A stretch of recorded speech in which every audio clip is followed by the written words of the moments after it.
It never looks like the beginning of a crisis. There are no flashing alarms, no shouts on a trading floor, no dramatic headlines announcing that something huge just snapped.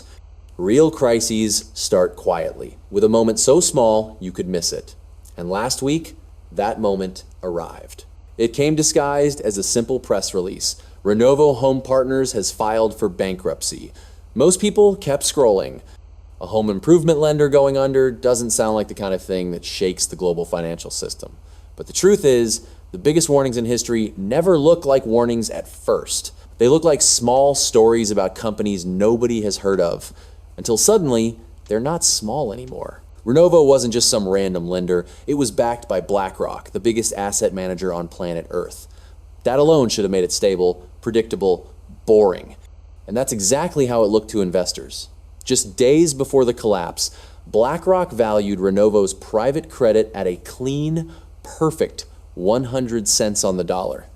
In normal English, that means this thing is worth full value, nothing to worry about. Then, out of nowhere, it was worth zero. How does something go from rock solid to total disaster in a single week?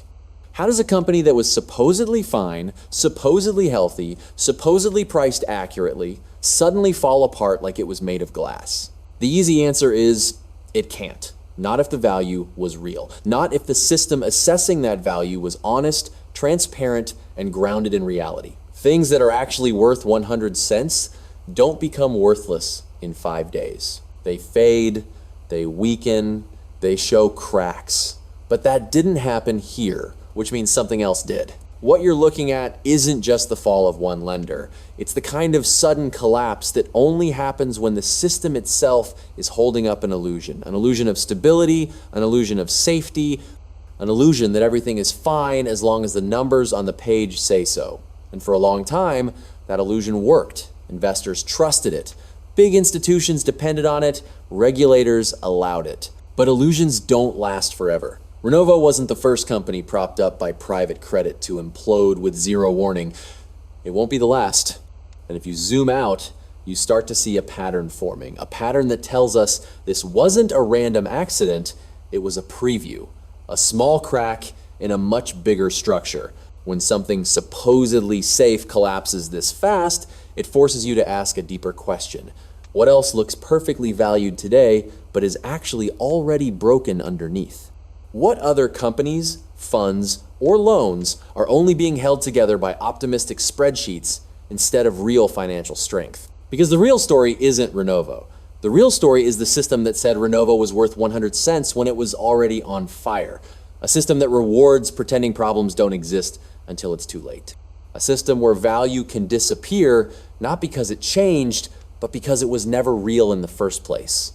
And if a small moment like this is the warning shot, imagine what the first real impact will look like. The thing about financial stability is that it doesn't have to be real to feel real. For years now, the markets have been running on something much thinner than safety, an illusion of stability. It's the idea that assets are worth whatever the people in charge say they're worth, even if no one outside their building ever checks.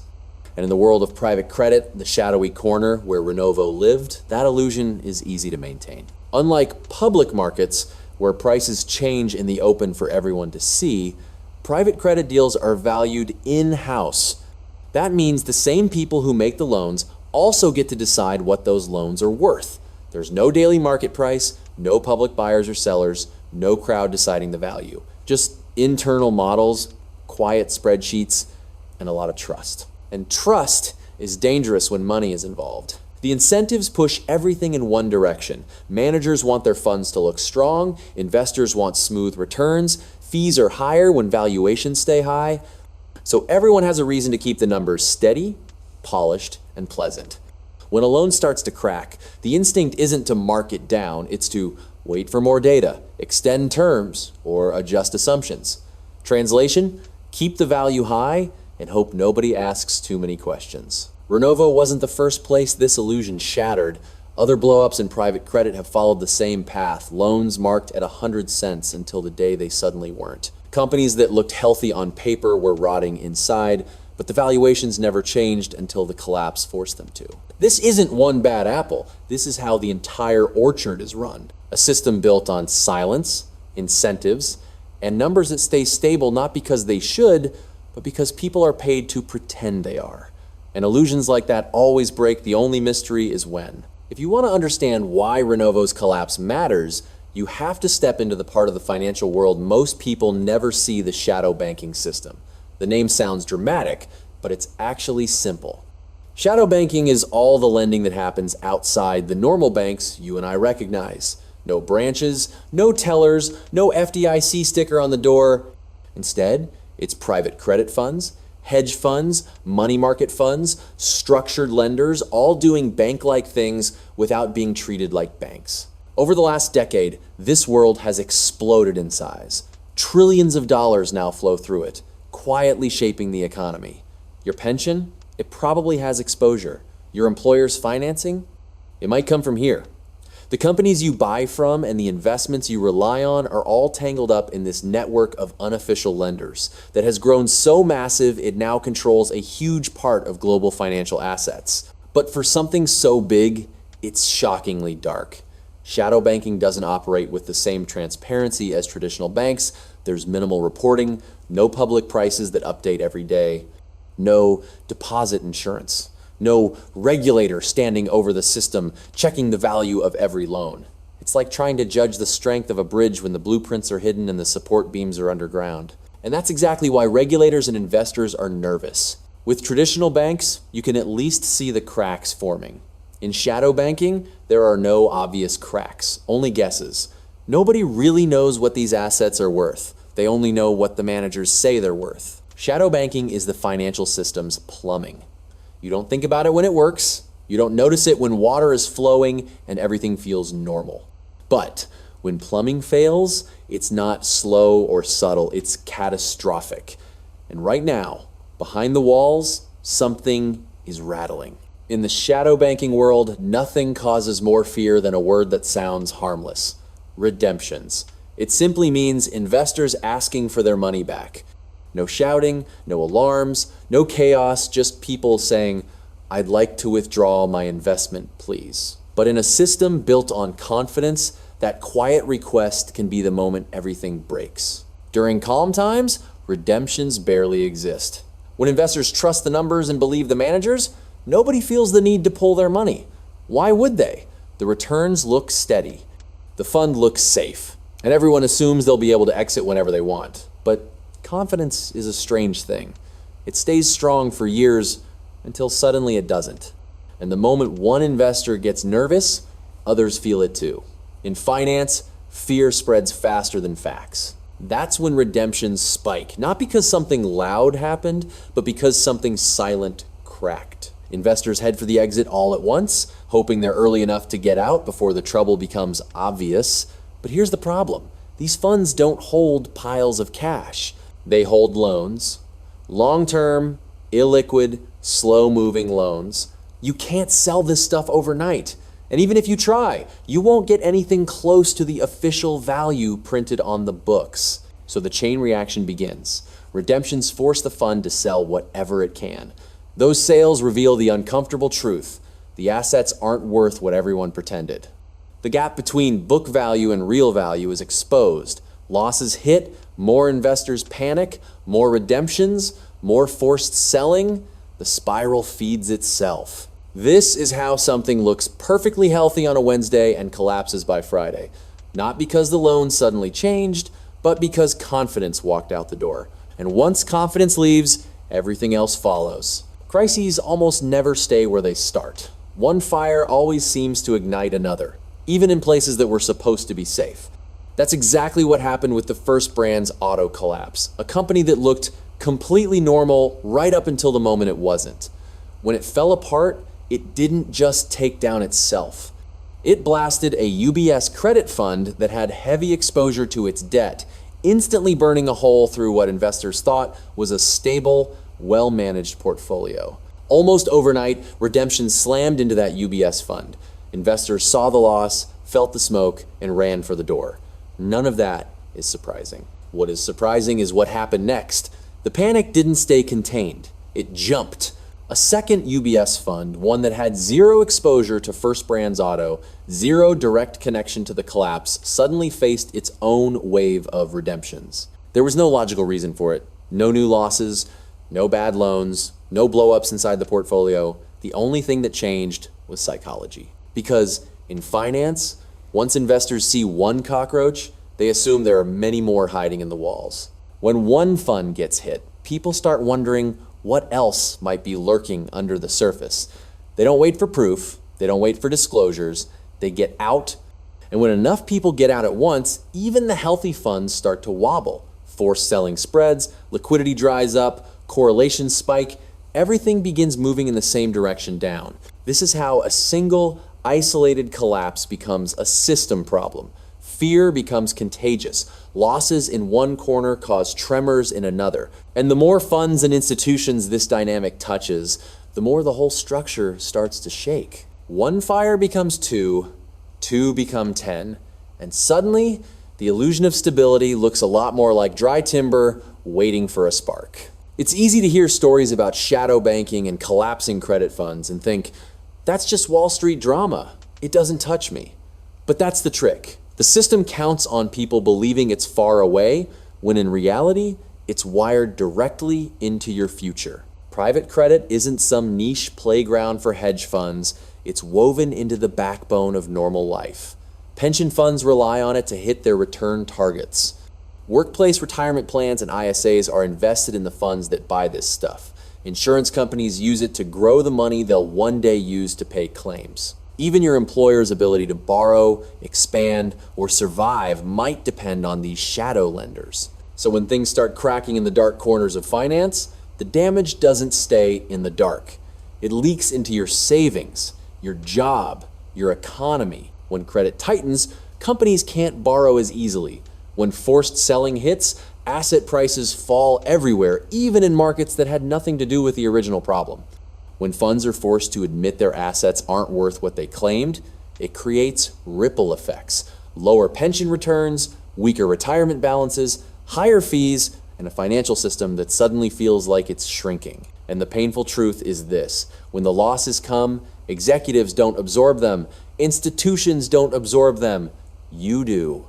Ordinary savers always end up paying for the mistakes made by people who never lose their bonuses. You feel it through smaller account balances, through slower wage growth, through weaker currencies that make everything from food to housing more expensive, through layoffs that appear out of nowhere. This is the part nobody says out loud. You are not their plan A. You are their plan B. The place losses eventually land when the illusions they built finally break. And if the shadows keep shaking, those losses won't stay hidden for long. When markets freeze, the story always shifts from the shadows to the people in charge. Politicians go on TV, central bankers hold emergency meetings, and the world hears the same comforting line: we are stepping in to stabilize the system. It sounds calm and professional, like someone tightening a loose bolt. But behind those words is the real endgame, the part where the bill for years of illusion finally comes due. The usual toolkit shows up first: liquidity facilities, asset purchases, quantitative easing, fancy names that all mean the same thing. The central bank creates new money and hands it out in exchange for assets nobody else wants. Bad collateral becomes good enough. Troubled loans suddenly have a buyer. The system breathes again, not because the problems are fixed, but because someone with a printing press absorbed them. But when the cracks are too deep, governments move to the harsher tools: bail-ins. Unlike bailouts, which use taxpayer money, bail-ins use the money already inside the failing institution. In extreme moments, depositors and investors can be tapped to recapitalize the bank. And this isn't a conspiracy theory. It's written into law across Europe, the United Kingdom, Canada, and even parts of the United States. Under certain conditions, your deposits can legally be turned into the rescue fund that saves the institution holding them. It's a trade-off the system never openly explains. Do you save the financial structure, or do you protect the purchasing power and savings of ordinary people? Central banks almost always choose the first option, because the collapse of the system would be worse, at least in their eyes. But every time they hit the printing press, every time they shift losses onto depositors or investors, the value of your money weakens. Quietly, slowly, permanently. This is the real cost of a crisis. Not the headlines, but the decades of purchasing power ordinary people lose trying to clean up a mess they didn't create. The hardest truth about modern finance is that you can't fix the system. You can't control how private credit is valued, you can't stop shadow banking from growing, and you can't decide whether central banks hit the printing press. But you can decide how exposed you are when the cycle turns. And in a world built on illusions, that choice matters more than ever. Building a financial lifeboat isn't about panic or running to the extreme. It's about balance. Diversifying across different kinds of assets instead of trusting just one. Cash for flexibility. Productive assets for growth. Hard assets for strength. Nothing perfect, nothing guaranteed, just a mix that doesn't rise or fall based on a single institution's honesty. Because the more dependent you are on one fund, one bank, one product, one promise, the more vulnerable you are when that promise breaks. It also means understanding the oldest trade-off in finance, liquidity versus yield. The safer something looks with a high return, the more you should pause. High yields wrapped in words like stable, guaranteed, or low risk often hide the exact dangers that brought down Renovo and First Brands Auto. Liquidity is boring, but in a crisis, boring keeps you alive. History can guide you here. Every currency reset, every debt crisis, every market freeze follows similar patterns, not because they repeat exactly, but because human behavior doesn't change. Fear, greed, denial, hope. The same emotions drive every boom and every breakdown. Studying past crises isn't about predicting the next one. It's about recognizing the signs early enough to stay calm when others panic. For some people, that lifeboat includes assets outside the traditional system, physical gold, silver, or other forms of value that don't rely on someone else's promise to function. Not magic solutions, not hype, just tools that reduce counterparty risk in a world where counterparty risk keeps growing. The goal isn't quick wins or perfect timing. It's resilience, a mindset that says, I can't control the storm, but I can control the boat I'm in. And in a system built on illusions, that might be the most powerful form of protection you have. Every crisis has a moment people look back on and say, that was the warning sign. But in real time, it never feels that obvious. It feels small, easy to ignore, forgettable.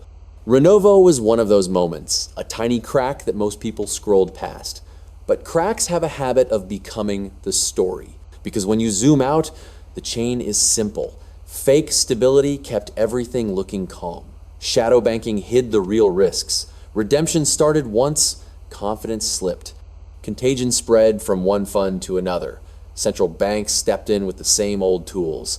And in the end, the cost didn't land on executives or institutions, it landed on savers, ordinary people who trusted the system to protect them. That's how it always works. And this is where the story splits into two kinds of people. The first group waits for the official announcement, the breaking news banner, the moment a regulator finally admits something is wrong. They trust that if nobody important is panicking, they shouldn't panic either. They stay put until the losses arrive at their front door. The second group pays attention before the headlines. They see the direction things are moving, even if the exact day or month is impossible to call. They rearrange their savings, rethink their risks, and quietly build room to breathe, not because they know the future, but because they understand the pattern. This chapter of the global financial system is already being written. Maybe the next phase hits like a slow grind, stretching over years. Maybe it arrives suddenly, the way confidence always seems to disappear overnight. Nobody can time it perfectly, but everyone can choose how exposed they want to be when the sirens finally go off. So the question is simple, and it's the question that ends this story. When the next phase arrives, whatever shape it takes, do you want to be inside the system, hoping the people in charge choose to save you, or outside it, already holding what you need to stand on your own feet?